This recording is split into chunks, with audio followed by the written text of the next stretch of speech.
तो महाराज जैसे ही बेटी की विदाई का वो क्षण आया तो अब हुआ क्या है। जैसे ही विदाई का वो क्षण आया, रानी सुनैना अपनी पुत्री को शिक्षा दे रही है। परात्पर प्रभु श्री राम पहुंचे और जैसे ही पहुंचे हैं तो महाराज सुनैना राम जी से कहती हैं कि देखो, अगर मेरी कन्या से कोई त्रुटि हो जाए, मेरी कन्या से कोई अपराध हो जाए तो उसे क्षमा कर देना, क्योंकि वो अबोध है, अभी उसमें समझ नहीं है, उससे कुछ मत कहना। अगर तुम्हें ऐसा लगे तो मुझे आकर बताना, पर वो अबोध है। महाराज आज देखिए, एक पिता के लिए सबसे कठिन समय माँ बाप के लिए होता है उनकी बेटी की विदाई का।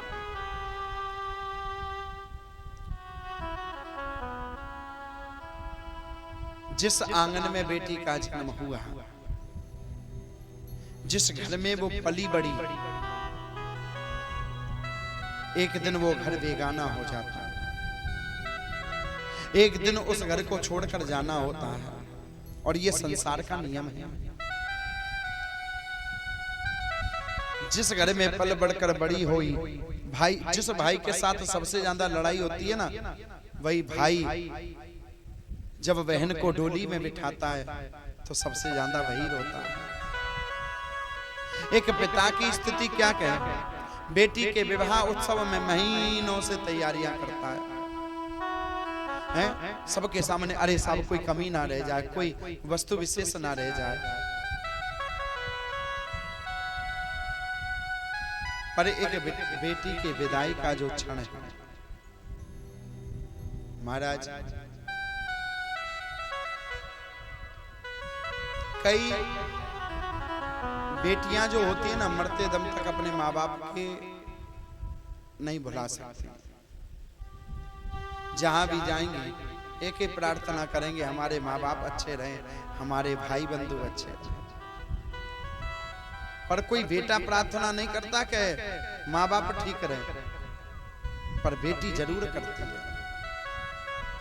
एक कुल को छोड़कर वो दो कुलों की मर्यादाओं का निर्वाह करती है। संसार में इतनी शक्तिमान, इतनी सर्व सामर्थ्यमान जगत में कोई नहीं हो सकता जितनी की एक नारी है। पिता के घर में रह रही है, वो भी देखो पागल है, समझ नहीं रही। पिता के घर में भी रहकर वो क्या सोचती है, ये घर मेरा है, यहाँ पर मेरा अधिकार है।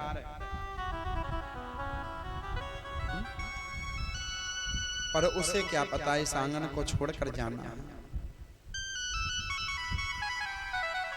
महाराज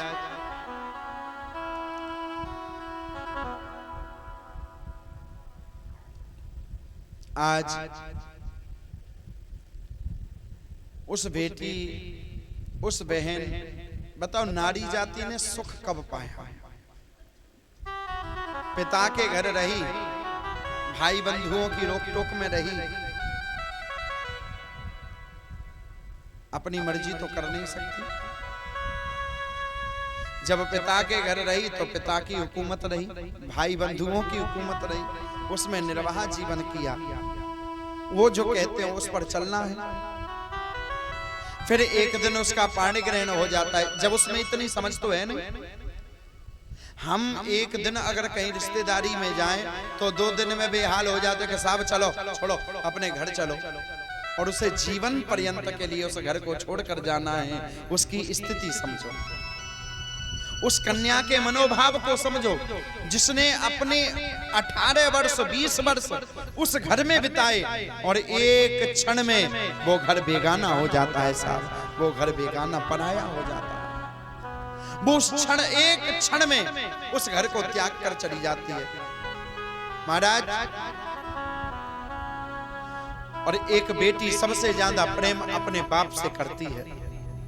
संसार में अगर एक बेटी किसी से प्रेम करती है तो अपने बाप से, मां से इतना नहीं होता। मां के साथ तो मानो सखी बनकर रहती है, हर बातों को कर, पर एक बाप से बहुत प्रेम होता है। हर बेटी का बस यही प्रश्न है कि भाई के लिए सब कुछ और मेरे लिए मुझे क्यों ठुकरा दिया गया।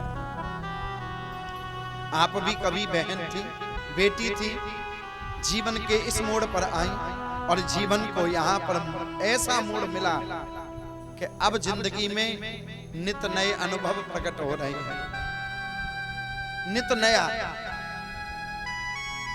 महाराज, एक नारी का जीवन बड़ा ही दुखमय है। अब परिवार जो चाहता है, पति जिसमें प्रसन्न रहता है, अब उसको वो करना है। पहले पिता और भाई जब प्रसन्न है उस कार्य को करेगी। घर की मर्यादाओं का निर्वाह सिर्फ बेटी ही करेगी। और अब ससुराल में पहुंचकर सबकी मर्यादाओं को निभाना, सारे संबंधों को निभाना और जिम्मेदारियों के बहुत बोझ पटक दिए जाते हैं। और गलतियां भी हो जाए, क्यों? माँ बाप के घर से कुछ सीख कर नहीं आई। 2 दिन हम रिश्तेदारी में जाएं तो वहां पर रहना मुश्किल हो जाता है, और यहाँ पर तो पूरी जिंदगी को बिताना है, सेटल करना है। विचार कीजिए वो कैसे 2 दिन में एडजस्ट हो जाएगा। आज मैनावती ने अपनी कन्या, आज सुनैना ने अपनी कन्या को सुंदर वचन दिए जो कि हर माँ बाप को अपनी कन्या को प्रदान करना चाहिए। क्या कहती है? मानिए दुलारी मेरा कहना, इस भांति रहना जाके ससुराल में। मानिए दुलारी मेरा कहना, इस भांति रहना जाके ससुराल में। सब कुछ पड़ेगा बेटी सहना, इस भांति रहना जाके ससुराल में। सब कुछ पड़ेगा बेटी सहना, इस भांति रहना जाके ससुराल में।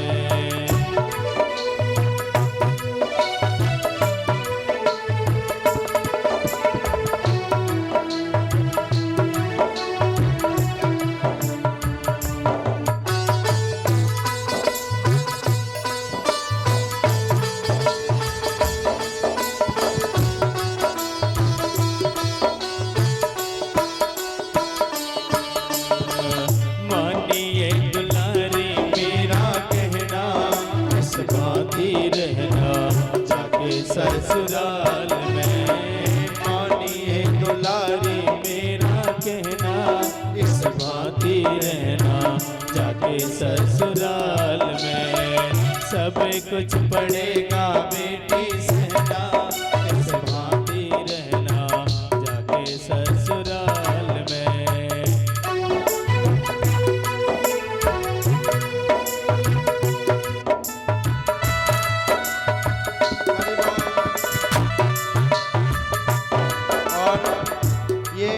सिर्फ भजन नहीं है, ये एक माँ की शिक्षा अपनी बेटी को प्रदान की जा रही है। बड़े भाव से सुनते रहना। हरि बोल, जय हो।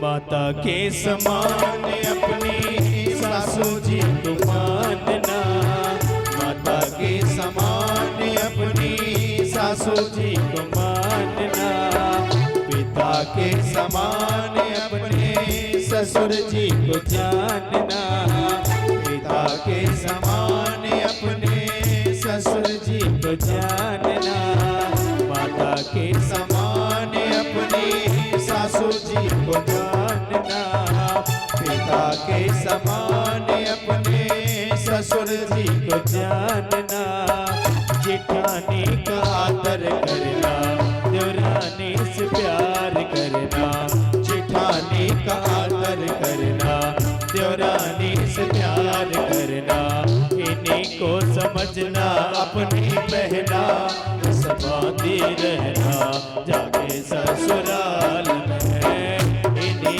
को समझना अपनी बहना, समाधि रहना जाके ससुराल में, मानिए दुलारी मेरा कहना, समाधि रहना जाके ससुराल में।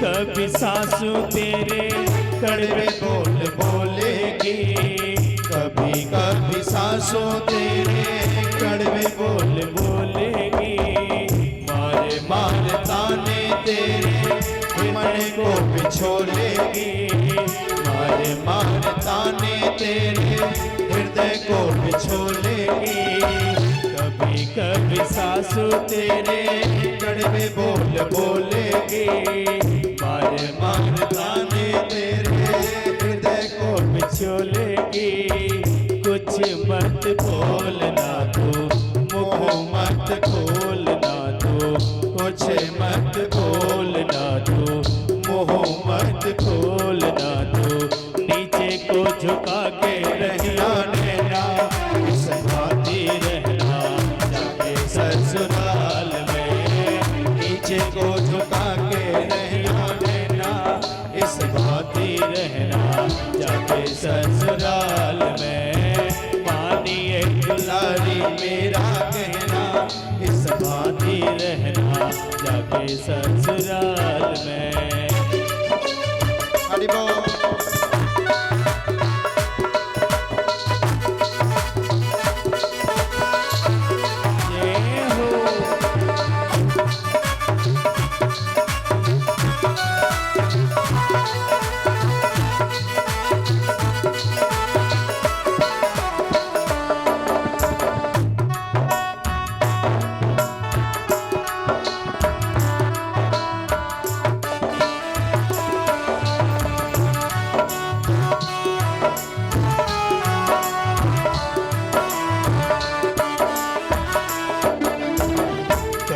श्री कंठ तेरा कोयल के समान हो मैं, कंठ श्री कंठ तेरा कोयल के समान हो मैं, होठों की लाली तेरी मधुर मुस्कान हो मैं, होठों की लाली तेरी मधुर मुस्कान हो मैं, कंठ श्री कंठ तेरा कोयल के समान हो मैं, होठों की लाली तेरी मधुर मुस्कान हो मैं, भलाई की बिंदिया तेरी, नेकी की नथुनिया तेरी, भलाई की बिंदिया तेरी, नेकी की नथुनिया तेरी, इन्हीं को समझना अपना कहना, इस भांति रहना जाके ससुराल में, इन्हीं को समझना अपने कहना, इस भांति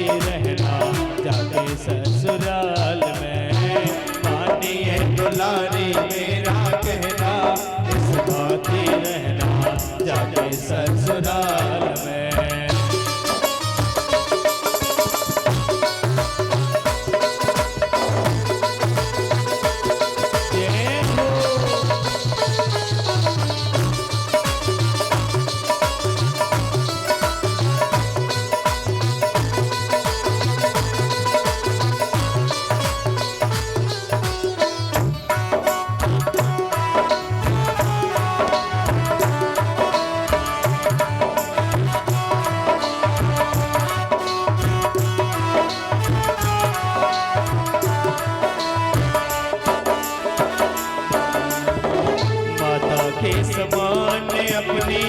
सासों जी को जानना, माता के समान अपनी सासों जी को जानना, पिता के समान अपने ससुर जी को जानना, पिता के समान अपने ससुर जी को मानना, माता के समान अपनी सासू जी को जानना, पिता के समान अपने ससुर जी को जानना, जिठानी का आदर करना, देवरानी से प्यार करना, जिठानी का आदर करना, देवरानी से प्यार करना, इन्हीं को समझना अपनी कहना, इस भांति रहना जाके ससुराल में, इन्हीं को समझना अपनी कहना, इस भांति रहना जाके ससुराल में,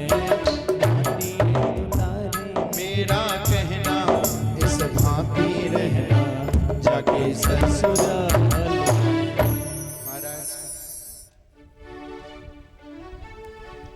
जिस दिन से देखो चार, भले ही घर में 4 लड़के हों पर घर का रख रखाव एक बेटे